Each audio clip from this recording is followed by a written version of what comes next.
नमस्कार मित्रांनो, आज आपण पुन्हा एकदा नवीन ठिकाणाला भेट देत आहोत, ज्याला प्रतिकाशी म्हणून सुद्धा ओळखलं जातं, असं श्री क्षेत्र हरिहरेश्वर.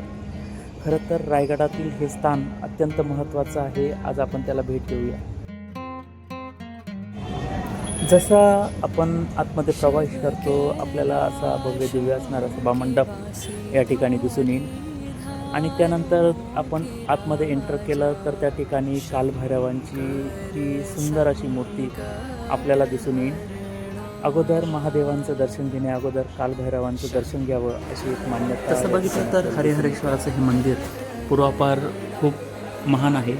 पेशवे काळामध्ये सुद्धा 1152 रुपयांचं त्यांना या ठिकाणी मिळत होतं.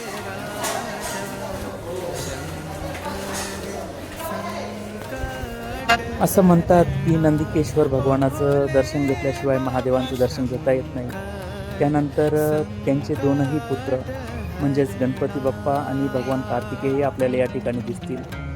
आणि ज्याची आपण आतुरतेने वाट बघत असतो हे असे हरिहरेश्वर स्थित भगवान महादेव यांचं दर्शन घेऊन आपल्या मनाला खऱ्या अर्थाने आनंद होतो. आपण वरतून जर बघितलं तर मंदिराचा हा भाग आपल्याला निश्चितपणे सुखदायक वाटेल. आपण समोर जर बघितलं तर नारळाची झाडं आणि समोर हा जो समुद्र आहे तो आपलं लक्ष निश्चितपणे वेधून घेतो. मित्रांनो, आपण जर एकदा आलात तर निश्चितपणे मंदिराच्या पाठीमागून ही एक पायरी वाट आहे. या ठिकाणून अवश्य आपण या. मी वरती येण्यासाठी तुम्हाला का म्हटलं असेल याचं कारण तुम्हाला आता खाली आल्यानंतर कळेल. आपण जर बघितलं तर जसं आपण टेकडीवरती चढून येतो तसं आपली जी घाट आहे या ठिकाणी या समुद्रकिनाऱ्याशी होते. आणि या ठिकाणी जर तुम्ही बघाल तर या चिंचोळ्या भागामधून समुद्रकिनारा आपल्याला बघायला मिळतो. आणि चारही बाजूंनी याच्या आपल्याला विहंगम समुद्राचं दर्शन या ठिकाणी करायला मिळतं. किती सुंदर वहिवाट या ठिकाणी नॅचरली करण्यात आलेली आहे. आपण जसं खाली येऊ त्या ठिकाणी आपल्याला सुंदर मूर्त्या आणि त्याचसोबत जसजसा समुद्र खाली जातो, समुद्राला जशी ओहोटी येते तसं आपल्याला या स्तरीय खडकामधून रूपांतरित खडक कसा तयार होतो याचं मूर्तिमंत उदाहरण आपल्याला या ठिकाणी आल्यानंतर कळेल. आपण जर या खडकाकडे जर बघितले तर सुंदर चित्रकारानेही चित्र काढल्यानंतर इतके सुबक दिसणार नाही. इतक्या सुबकतेने हे नॅचरली समुद्राच्या पाण्यापासून तयार झालेले वैविध्यपूर्ण चित्र आपल्याला या ठिकाणी बघायला मिळेल.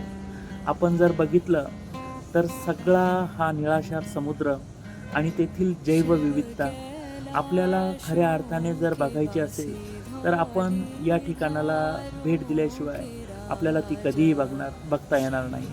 या ठिकाणी आपण बघू शकता निसर्गातील हे छोटे छोटे घटक कसे आपल्या जीवनासाठी संघर्ष करतात. खऱ्या अर्थाने मानवी जीवनासारखंही हे एक वेगळं जीवन आपल्याला या छोट्या छोट्या कीटकांच्या माध्यमातून बघायला मिळेल.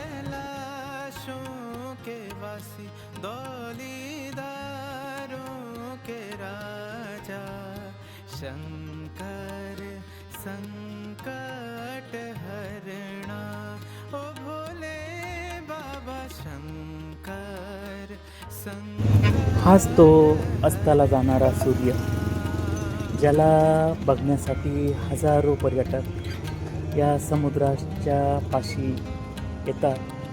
ज्या प्रकारे सूर्य दिवसभर स्वतःचं काम करून थकून बागून पुन्हा एकदा अस्ताला जातो, अगदी त्याच पद्धतीने मानवी जीवनातही आपलं कधीतरी सार शोधण्यासाठी आपण निश्चितपणे या ठिकाणाला भेट दिली पाहिजे.